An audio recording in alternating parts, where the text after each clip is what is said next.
So Manchester City 0, Arsenal 0. Massive improvement from last season's embarrassment when they popped us off the park 4-1.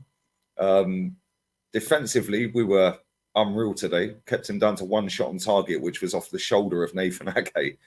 Going forward, not so good, but they were there for the taking. That's why it's just so frustrating because we had a lot of opportunities that we didn't capitalize on. However, that is the first time they have not scored a goal at the Etihad since 2021.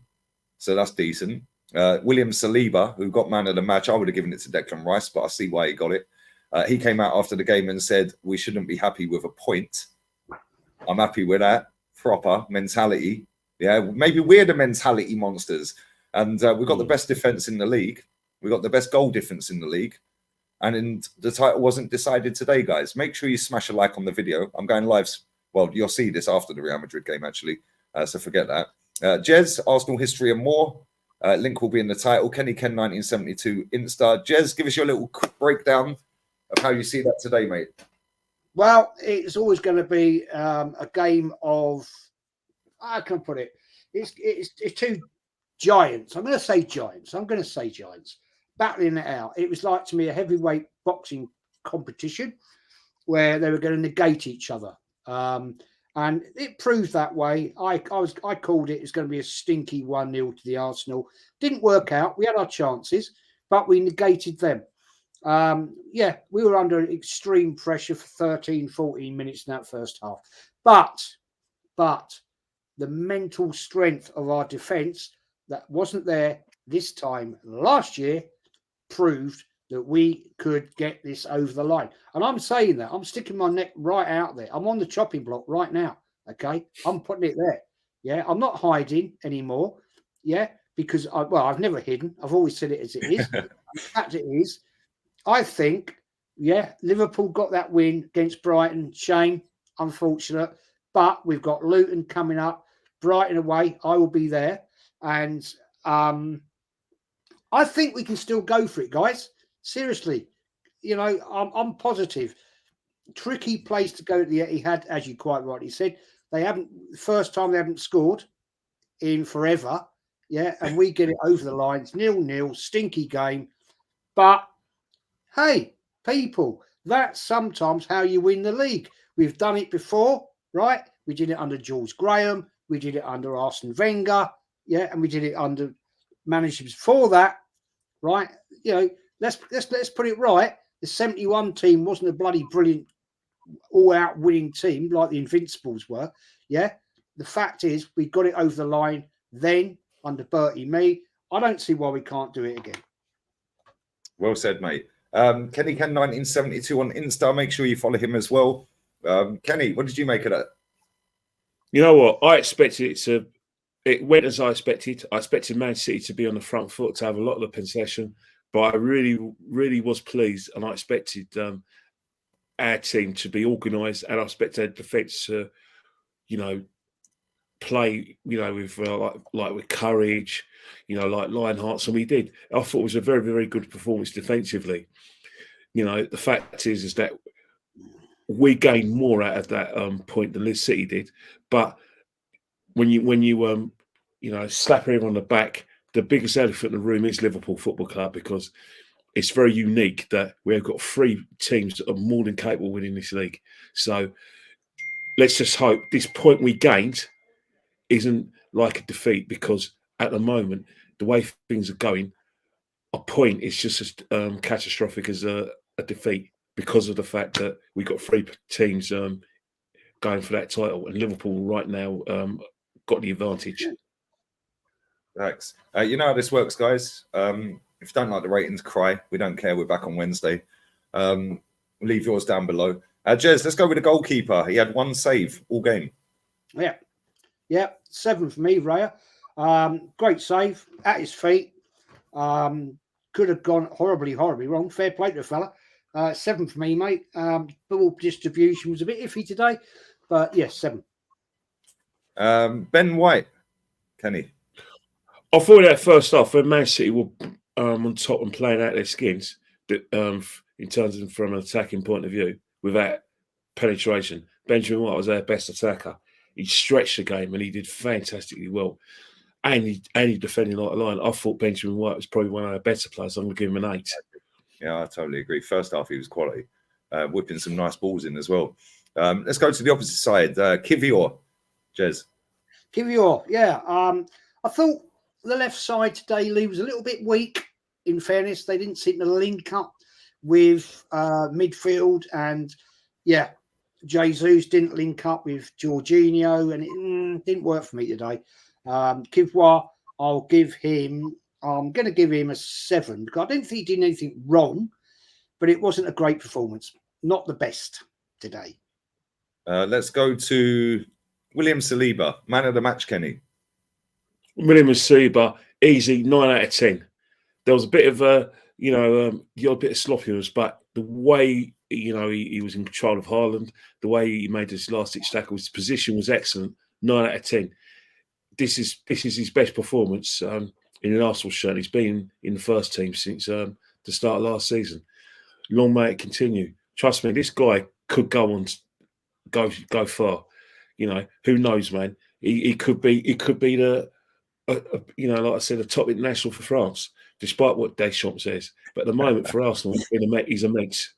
Could he be a Tony Adams? To say, there's only one Tony Adams. Let's go to his centre back partner, Gabriel Magalhaes. She was giving all of that, to Haaland. Yeah, I loved all of that, all the shithousery. I love all that. What did you make of him, Jez? Love it, love it, love it, love it, love it. I thought he did decent, man.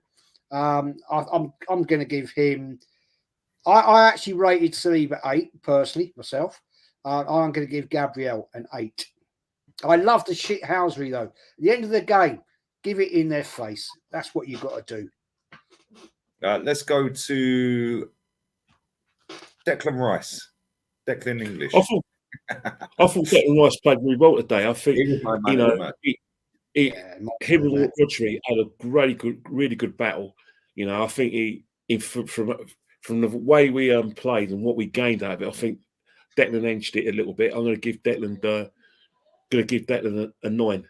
I thought it was a very good performance. It was a kind of different performance, just exactly what we required at big game like at the Etihad. But let's not forget that's what we paid for. Declan's had big match experience for West Ham and for England, and he's played big games for both clubs. So that just shows you that part of our transfer policy has been a success, because the mentality is you want leaders, go and buy them. Yeah, facts. Let's go to Jorginho. Yes. Yeah, I wasn't impressed. Real quick after that, Odegaard. Yeah, I'll do Jorginho then. I wasn't overly impressed, man, today. Link-up play for me didn't seem to strike it. I thought he got outplayed in midfield, unfortunately. Got a little bit overwhelmed, Kenny. Didn't really see it working. He didn't link up that well with Kivior and Jesus, but then Jesus is another discussion. But I'll have to give Jorginho a bang average 5 today, I'm afraid. Yeah, I totally agree with that, because I thought Jorginho, he's there for a reason.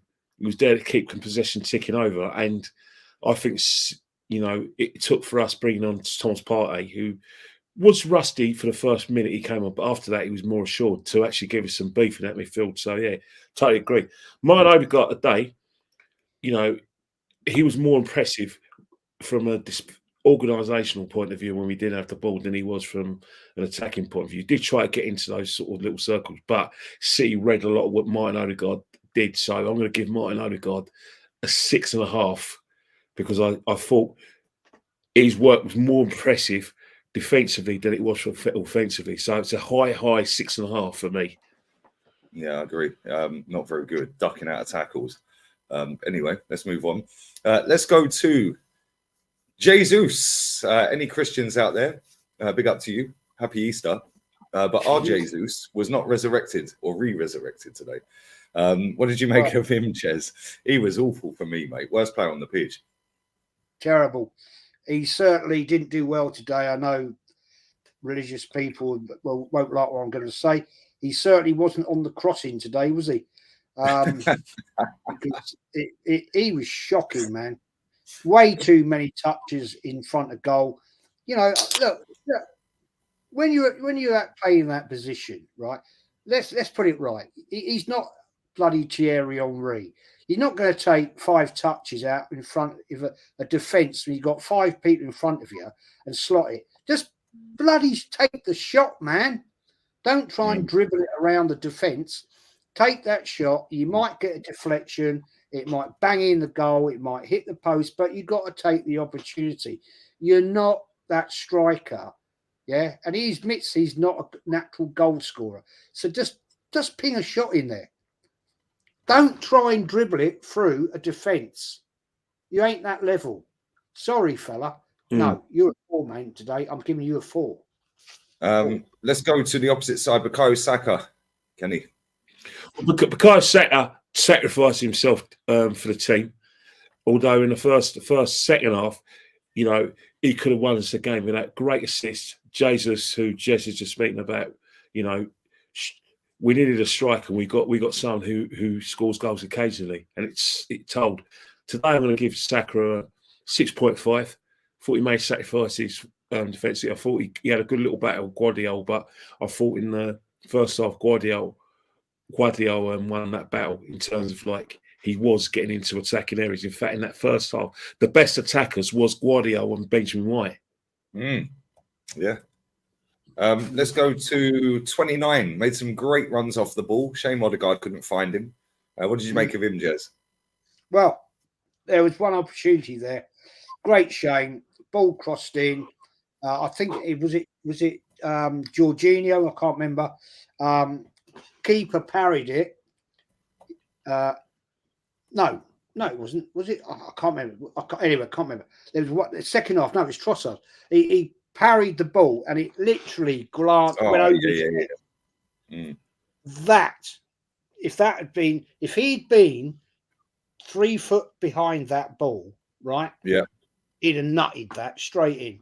The keeper's parried it. Edison parried it, right? And it could have just landed right on his nut. Oh, what a fucking goal. What a goal. Oh, my days. Rodrigo's just scored an absolute fucking banger for Real Madrid. Jesus Christ. Anyway, let's move on. Let's go to the bench real quick. Yeah, because I've missed a dagger. I'm 7 minutes late for me watch along. Have a big up to both of you. I'll give him a rating. Oh, sorry, mate. Yeah, I didn't know you rate him. Sorry, mate. I'll give you a 6. Sorry. Sorry, mate. Yeah, that was a goal, mate. Jesus Christ. Let's go to our subs bench. Trossard, Kenny. Trossard had the game in his hands in the 86th minute, where if it wasn't his right foot, I think that goes in the back of the net. His left foot was probably his swinger, and it told today. But apart from that, you know, always works hard. You know, gives his all. Hasn't got the pace of Martinelli, but he's probably got a better football brain and probably more technically gifted. But today I'm going to give him a 5. There wasn't enough time for him to make the impact. And let's face it, we had so much of the game without the ball.